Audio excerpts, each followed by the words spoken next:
Hello, my name is Kashifaya. Welcome to these Forbidden Fruits. If you can tell, I'm a bit shaky. I'm a bit anxious. I'm rolling in the deep. Welcome to these Noetic Nectars. Welcome to these Forbidden Fruits. Welcome to the poison, my pretties. Welcome. Come on in. Let's have a chat, shall we? Let's talk about it. I'm going through it, but haven't we all been going through it? And when is that going to stop? Well, it's going to stop right now. Because on the other side of this womb, on the other side of this reverberation, on the other side of this, echo chamber of space-time and what have you, the womb of Gaia, there is, a new birthplace. There is a new world. There is a new, we've passed through the timelines of BS and we're no longer babies. We're no longer the fetus. We have been born again. What we heard in the womb, what we heard as our 7-year programming outside of the womb, what we've heard since our birth, since before birth, since in this vessel, this meat suit body, we remember now that that's not all that we are. We are spirit, we are soul, we are one with source, and he is carrying us, or she, they, it. The wheel in the sky keeps on turning. Our thoughts have changed about ourselves. Have they not? Or do you still think that you're a miserable, lazy pile of poo-diddle? What do you believe? Do you believe that you're lazy? Do you believe that you're worthless? Do you believe that you can't do what you set out to do? Do you believe that you're going to fail? Do you believe that failure is going to happen time and time and time again, and there will never be an achievement? There will never be a validation. There will never be a reward? Do you believe that the rewards only come to those who put you down? They rest on your laurels, They rest on your energy. Do you believe that? Or do you believe that your energy is what brings you up and continues to refill you and refill you and refill you and refill you because you rest on God, because you gave him the yoke? I believe that. I believe that I'm a good person. I believe that you are a good person. I believe that you are a good person. I believe that I believe I'm a good person. I trust and believe that God knows, that the source of all of us believe that we are all good people. But it starts with us. It starts with us. It starts with believing that we are good people and that we don't deserve the yucky that we feel on the outside of us to penetrate the good that is within us. We just don't take on other people's energy anymore. And we don't allow people to take our good energy anymore and use it against us. That's the reverberation.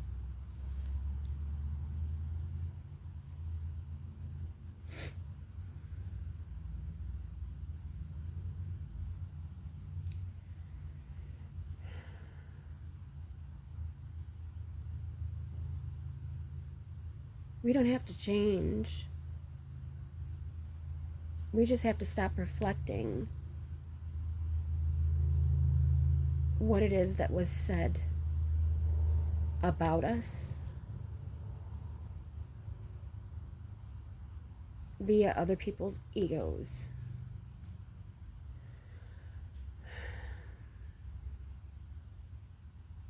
We have to stop repeating other people's egos at them, or our fears,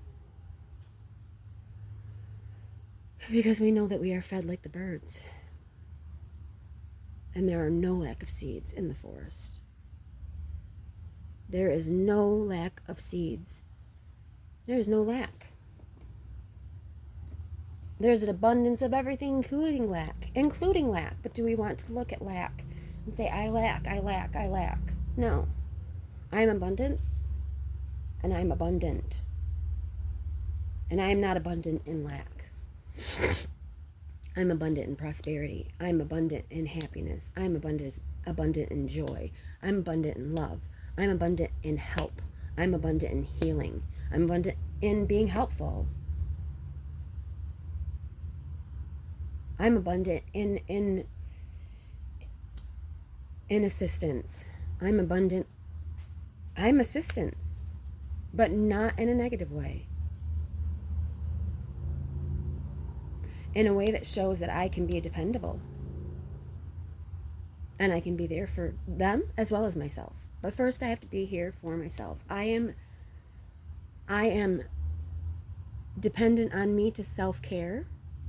And then therefore everyone else can be dependent on me to help them. But first I have to take care of myself. And I do that with what I have available. And I don't see a lack of love. I love myself. You don't have to love me. They don't have to love me. As a matter of fact, they can hate me. They can hate me and put me out on the streets and call me a stray. Make me feel like an orphan. Put me in a shelter. Put me in a tin box. Put me in a doghouse. Make me feel like I've done something wrong. It's only because they know that they're doing something wrong.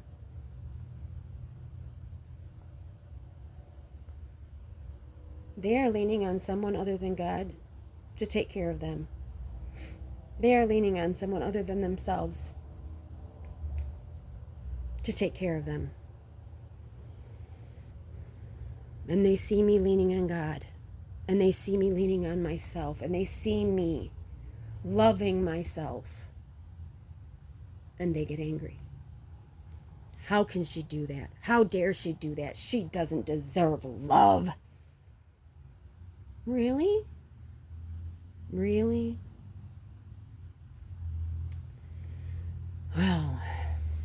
Well then. I don't believe that. And I don't believe that they don't deserve love. I honestly believe they deserve love.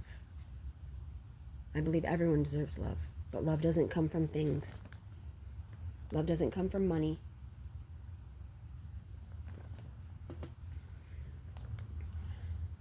Love doesn't come from telling someone what you need them to do for you or what you have to have them do.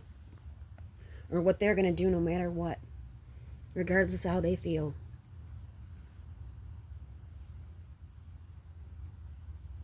Love comes from both people working together to satisfy the best interest of the other. It is in my best interest that you see and find and have joy in your life and love in your life. And I bet anything that that's your best interest as well. And my best interest. I know that I need joy and love and happiness and peace in my life. If that's my best interest and that's your best interest, then why aren't we working together for it mutually?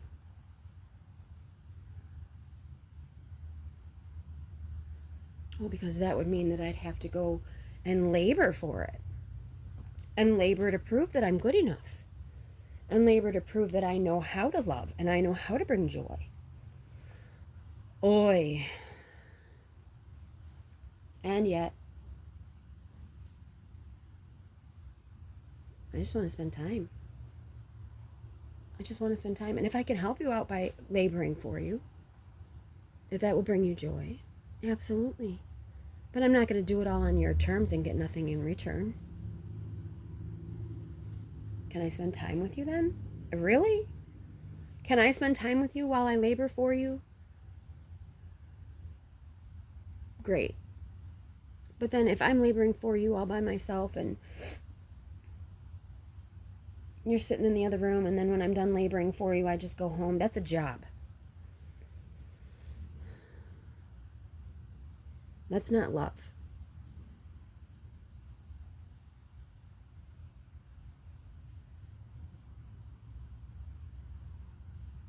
I work for love.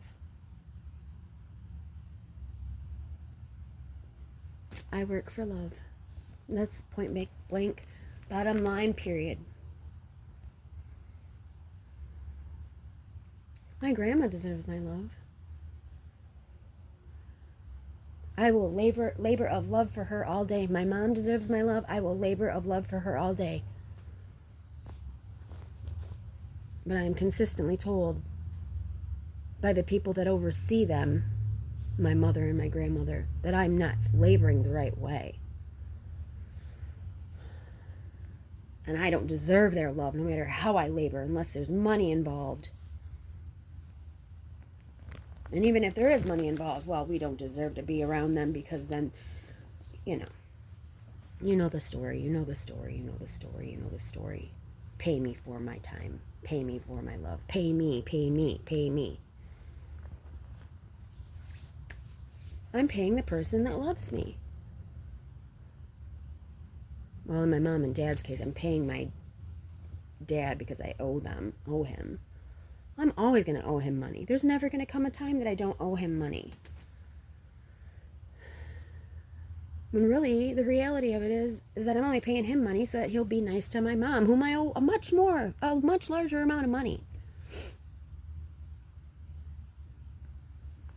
But no, he labored for my love, so I have to pay him back for that labor of love as well. Not only the fact that I gave him the love, now I owe him for the love that he labored for. No. Lord have fucking mercy. Did you give birth to me? No.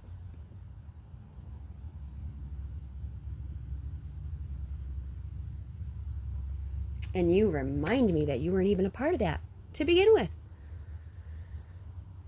And not by treating me like this.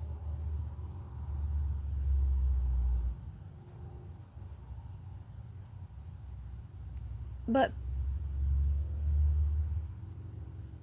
well, yes, by treating me like that, exactly that.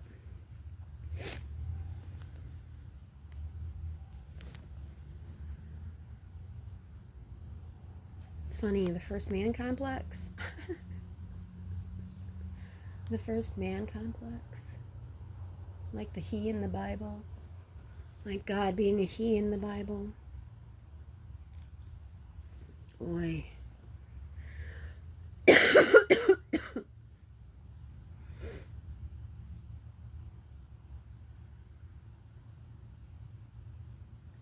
Sorry, the Father's voice wasn't the first voice that was heard. Or was it? Or was it? Maybe it was. It was. It was. Soap poisoning. Oh, Ralphie, oh. We're just lucky to be here, aren't we? We're just so lucky to be here. So lucky. You paid our way. I made my way through the labyrinth. Blub, blub, blub, blub, blub, blub, blub. You have no power over me. No, you don't. You have no power and control over me. I have power and control over me, and then the source and I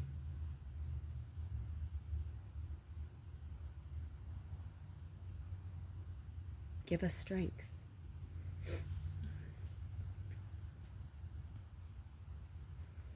That we love ourselves regardless of how much shit we have, how much money we have, how much love we have coming in from the outside, because we have an unlimited source of love from within.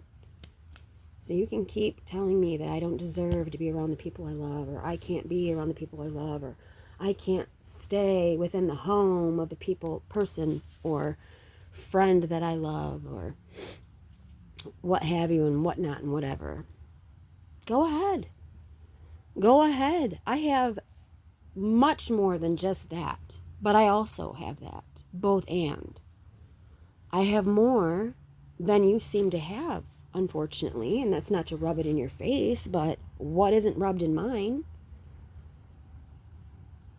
You know, like a dog who pisses on the carpet.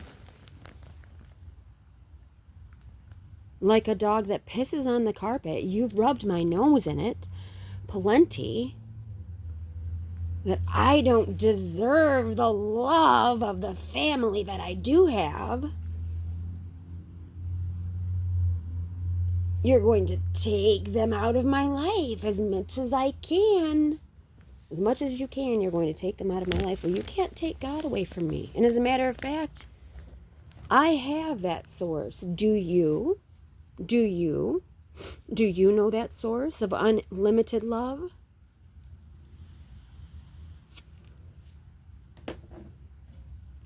Do you know that God loves you no matter how much money you take in, no matter how many things and people you have in your life, no matter how amazing you look, flawless you look, how friendly and jovial you look on the outside to people?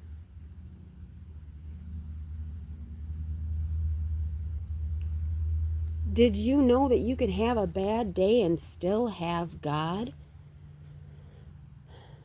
Not if you take it out on everybody else. Oh, I mean, well, yes, hey, guess what? Both and. But do you know God?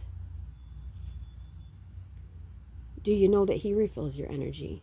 And it doesn't take an outward validation to renew that energy. It doesn't take a blow up and getting everyone put on edge,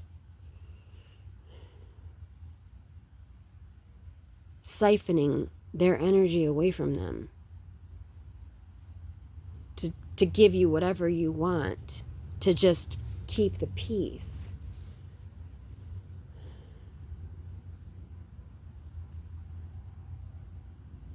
People who know God have peace within them, and they don't have to throw a tantrum when they don't get their way, because they know they'll get their way later on anyway. It'll come to them. I'm done throwing tantrums. There are some people who can't stick up for themselves, and that's what we're here to do. Are we not here?